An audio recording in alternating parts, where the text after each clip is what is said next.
You got the raise, the one you chased for a year. And for about a week, it felt like the answer. The knot in your stomach loosened. And then, quietly, your eyes drifted to the next number.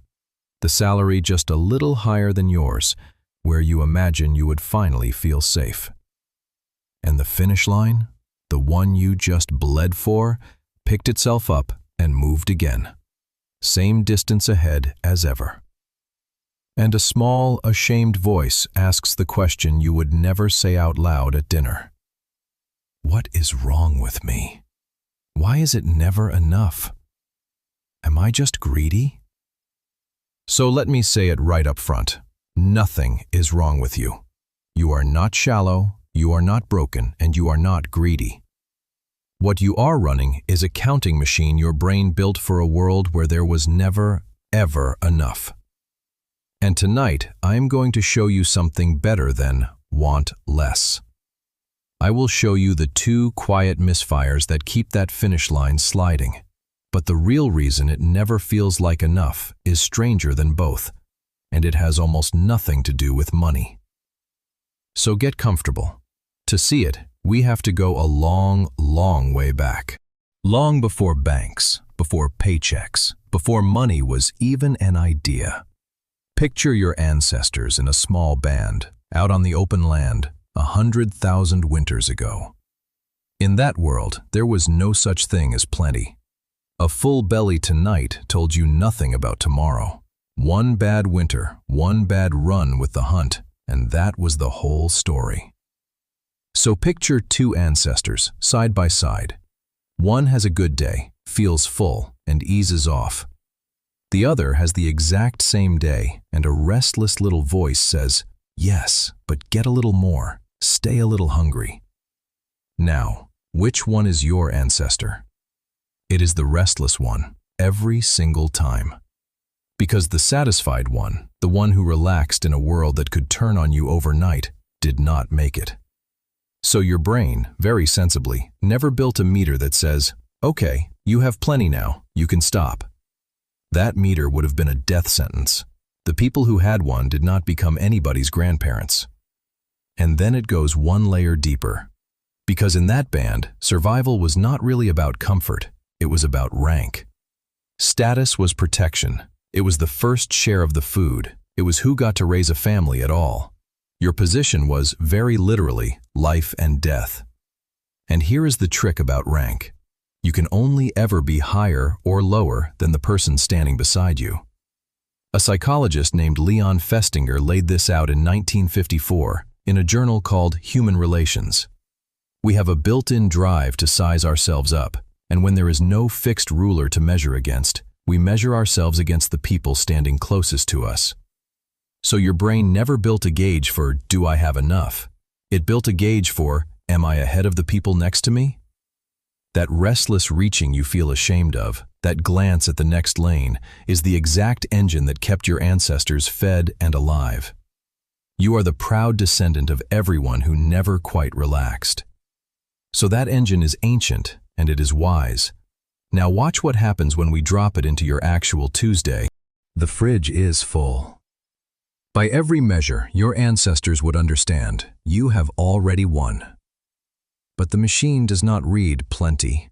It just checks the gap to the people next to you. Except here is the cruel little twist. That rank meter was calibrated for a band of maybe 30 faces. And now it is comparing you to the whole planet. To the friend's highlight reel. To the one person out of 8 billion having their single best day on the screen in your palm. A meter built for 30 neighbors, now measuring you against the entire world's greatest hits. The gap is infinite now. And then there is the second misfire, and it is sneakier. Because surely, when you finally get the thing, the meter goes quiet, right? In 1971, Philip Brickman and Donald Campbell gave this its name. They called it the hedonic treadmill. Your emotional system adapts to anything good until you stop noticing it. The new car becomes just the car. The raise becomes just my salary. So you need the next improvement, just to feel the same little spark. You walk faster and faster and stay in exactly the same place. And a raise is small, but what about winning a whole fortune?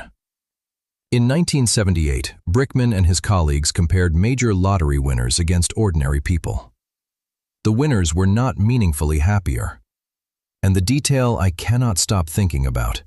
They rated the small, everyday pleasures, a warm meal, a quiet morning, as less enjoyable than the people who never won.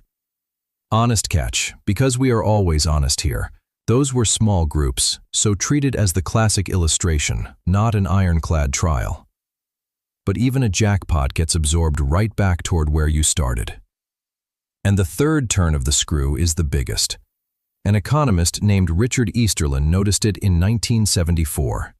People now call it the Easterlin paradox. As a whole country grows richer over decades, its average happiness barely climbs at all. Because as the money rises, everyone's expectations rise right alongside it. The enough number becomes the floor you are standing on the moment your foot touches it.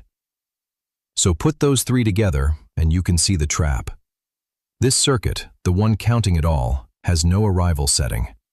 The number you are chasing is not waiting at any amount. And this is exactly where almost everyone stops and calls it a tragic little glitch. Right machine, wrong century. But I have been telling it to you slightly wrong, on purpose. Because the meter is not broken, and it was never for 1 second measuring money.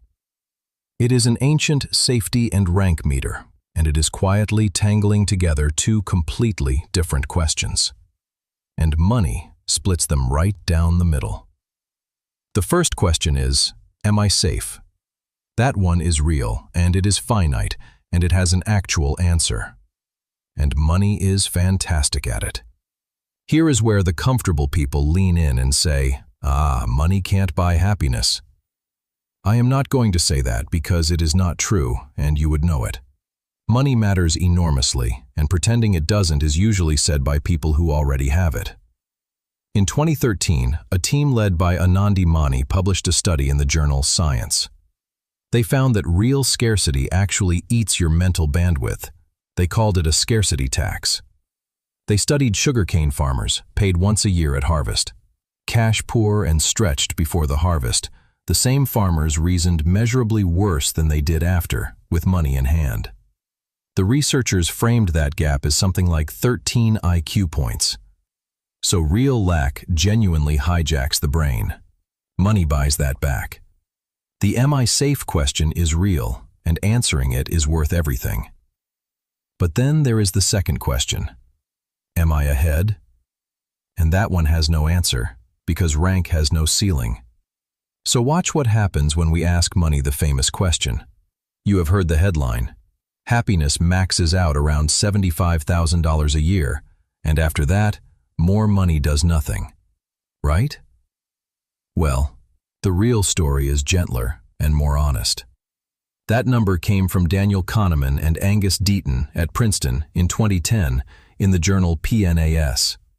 In their data, everyday well-being looked like it flattened around that mark. But it was not the whole story. Because in 2021, Matthew Killingsworth ran a much larger moment-to-moment study and found well-being kept right on rising with income. So which one is true? Here is the beautiful part. In 2023, instead of fighting, Killingsworth, Kahneman, and Barbara Mellers got in a room together and published a reconciliation, again in PNAS. For most people, happiness does keep rising with income. The flat plateau shows up mainly for a smaller group of already unhappy people for whom the pain was never really about the money. So please do not walk away believing happiness just stops at a number. What the science actually says is this. Money buys real relief from misery, real safety, up to a point. That is the am I safe half, and it keeps its promise. But each new dollar past that buys a little less feeling than the one before. Because the other half, am I ahead, was never a money problem at all. You are asking one number to answer two questions and feeling the half it can never reach. Okay, deep breath with me here. Because I do not want to leave you feeling like a hamster on a wheel made of money. So let me give it to you as straight as I can, because this is where it would be easy to oversell. What I have handed you tonight is a lens, not a verdict on your soul. Evolution is the best story we have for why the wiring feels this way, and the comparison feed pours gasoline on it. But it is a way of seeing, not a courtroom proof. And this is not me telling you to stop wanting things, or to feel guilty for ambition. Money is real. It buys real safety, and I would never wave that away. But here is the landing I want you to take with you. The number that would finally feel like enough is not out there in your bank account. It never was.